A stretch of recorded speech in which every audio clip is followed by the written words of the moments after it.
Okay, so the discussion now is physiotherapy treatment, and in the handout online I have much more detail than I have here, and as we move along quickly through the discussion, you'll see the references there in the handout as well. Again, it needs to be taken into cooperation with the caregivers, and there is little high-level evidence of any one treatment. And as we have already been discussing, this is partly due to the great variety of what we're going to see in front of us. So it is very much individualized. I think the NICE guidelines do a pretty good job at listing out. And we know our goals are to protect the upper urinary tract and improve the quality of life. Treatment will be individualized based on these 4 items we'll talk over individually. The therapies to decrease overactive bladder are not specifically different than what we would use with a patient who does not have a neurogenic condition. I find most often that I'm using caregivers, so timed voiding or habit training. Biofeedback can be used to increase the pelvic floor muscle contraction to calm the bladder down, and we'll talk a little more about electrical stimulation in a moment.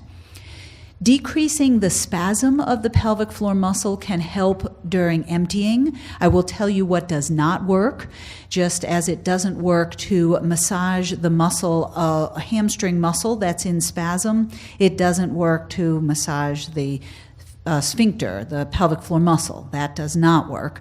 But biofeedback does give them a bit of control and understanding.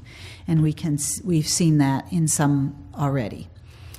To increase the bladder contraction, we've already talked about the intermittent catheterization. That is the standard of care. But there are a few tricks of the trade that can also be added to increase voluntary voids. The triggered voiding could be performed by suprapubic tapping or pulling on the pubic hair, thigh scratching on the inner thigh or stroking of the low back, and then anorectal manipulation, especially in the issue of bowel evacuation.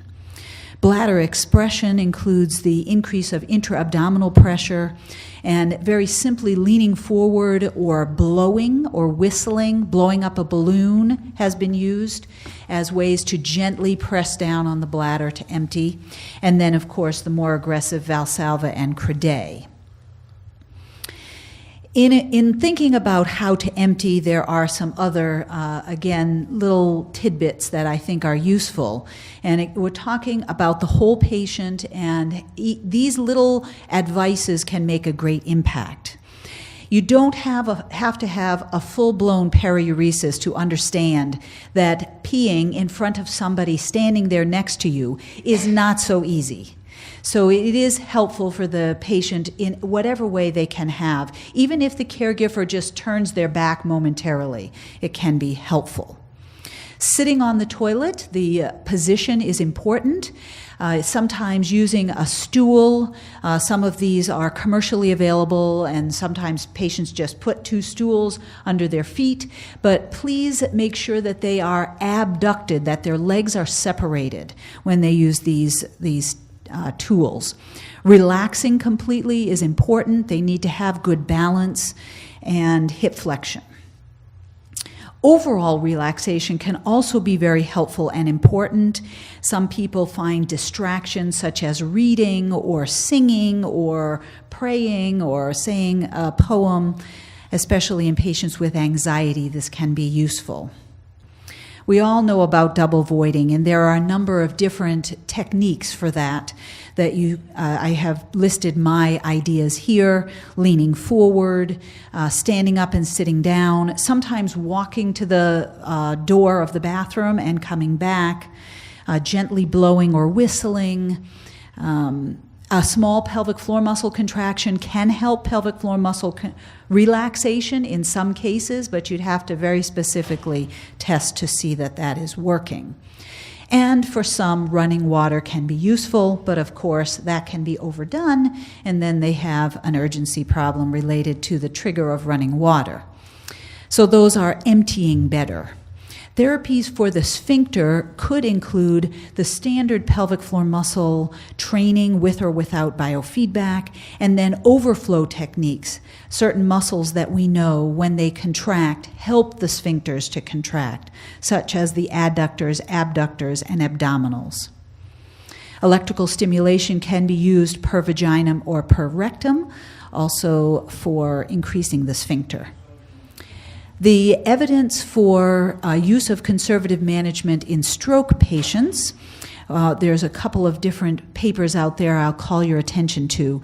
The first one lists the multidisciplinary approach with the physical therapist performing pelvic muscle exercise, the nurse offering the bladder drills, and the occupational therapist looking at functional bathroom activities. The treatment group did have a significant decrease in accidents. In addition, by pad test, we can see improvements in urinary frequency and incontinence when pelvic muscle exercises are offered. Additionally, adding pelvic muscle exercises to standard rehab also has shown an improvement in randomized controlled trials. And again, you see the offering of restorative mobility as an important component of the overall care. When we look just at pelvic floor muscle exercises and bladder training in the neurological patient, systematic reviews do not support that particular approach. We have to treat the whole patient. In multiple sclerosis, we can see that the best candidate has mild disease without spasticity or dyssynergia.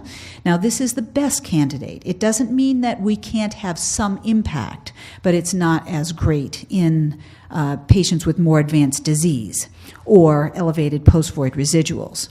There are a number of guidelines that do document the benefits of pelvic floor muscle training. And we can see pelvic muscle exercises versus sham had a success. And 2 studies in which pelvic muscle exercises with EMG biofeedback and electrical stimulation were posed against various control groups and did show some success. When we look only at the comparison of pelvic floor muscle exercise with or without biofeedback, even in this group of patients, we see that the biofeedback may not give us as much advantage as we would hope. And the picture that I had shown you before, transcutaneous posterior tibial nerve stimulation, has been shown to have a significant improvement in frequency and leakage without an increase in post-void residual. There was no control group in that study. The last treatment is a TENS, transcutaneous electrical nerve stimulation to the sacral dermatomes, and this had, again, a success, but there was a risk of increased post-void residual.